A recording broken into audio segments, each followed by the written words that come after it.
પોરબંદરના ગીતાનગર, માધવ પાર્ક અને શ્રીજીનગર વિસ્તારમાં છેલ્લા ઘણા દિવસોથી ભૂગર્ભ ગટરનું ખોદકામ ચાલી રહ્યું છે, પરંતુ આ ખોદકામ આડેધડ થતા સ્થાનિકોમાં રોષ જોવા મળી રહ્યો છે। સ્થાનિકોને ચાલીને જવામાં તકલીફ પડી રહી છે।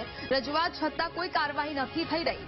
આડેધડ ખોદકામને કારણે પાણીની પાઇપલાઇન પણ તૂટી ગઈ હોવાથી ઘણા દિવસોથી પીવાનું પાણી પણ નથી આવી રહ્યું। આ ઉપરાંત સ્ટ્રીટ લાઇટો પણ સમસ્યા ત્યાં સર્જાઈ છે। તંત્રએ ધ્યાન ન આપતા લોકોએ વિપક્ષ કોંગ્રેસના નેતાનો સંપર્ક કરતા તેઓ સ્થળ પર પહોંચી ગયા હતા।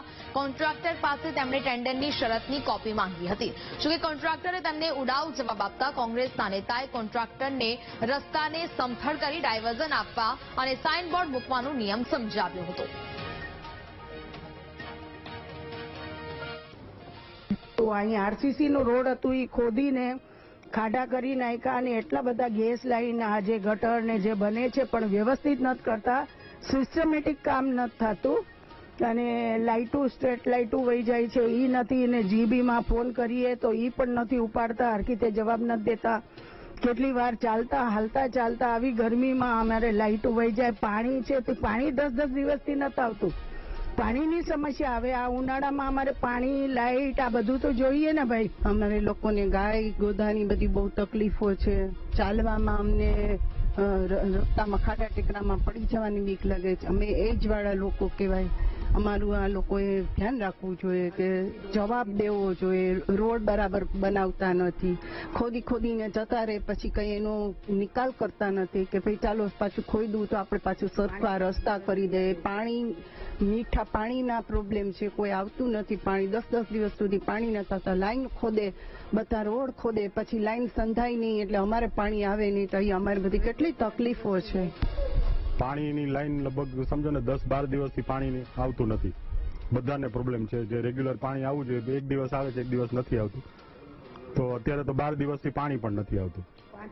સ્ટ્રીટ લાઇટ જાય તો કોઈ આવતું નથી।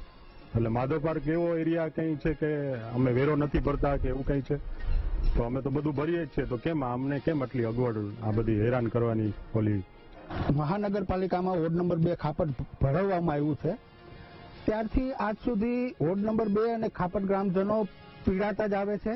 એને કોઈ પણ જાતની સુવિધાઓ અત્યાર સુધી, આજે મહાનગરપાલિકા બન્યું છે છતાં પણ સુવિધાનો અભાવ છે। ગેસની લાઈન વાળા આવે છે તો ખોદીને આડેધડ વયા જાય છે, જેમ તેમ બોરીને વયા જાય છે। એ પતે એટલે ભૂગર્ભ ગટર વાળા આવીને જેમ તેમ ખોદીને વયા જાય છે। પ્રજાને તો હાલાકીનો સામનો જ કરવો પડે છે। આજે જે આડેધડ ખોદે છે એને લીધે પાણીની પાઇપલાઇનો તૂટી જાય છે, ગરમી બહુ પડે છે, માણસને પાણીનો પ્રોબ્લેમ છે। આજે 20-25 દિવસથી હરમાન રોકડિયાની પાછળની જે સોસાયટીઓ છે તેમાં પાણી નથી આવતું। આપના માધ્યમથી મને ગીતાનગર અને માધવ પાર્કની જે ફરિયાદ મળેલ છે એની તપાસ અમે કરવા માટે તાજેતરમાં હમણાં જ મેં સૂચના પણ આપી દીધી છે। એ ભૂગર્ભ ગટરનું જે અમારા ત્યાં કામ ચાલુ છે તેના કારણે આ પ્રશ્નો સર્જાતા હોય છે, પણ એનો વહેલી તકે નિરાકરણ આવે તો પ્રયત્ન અમે હાથ ધરીશું।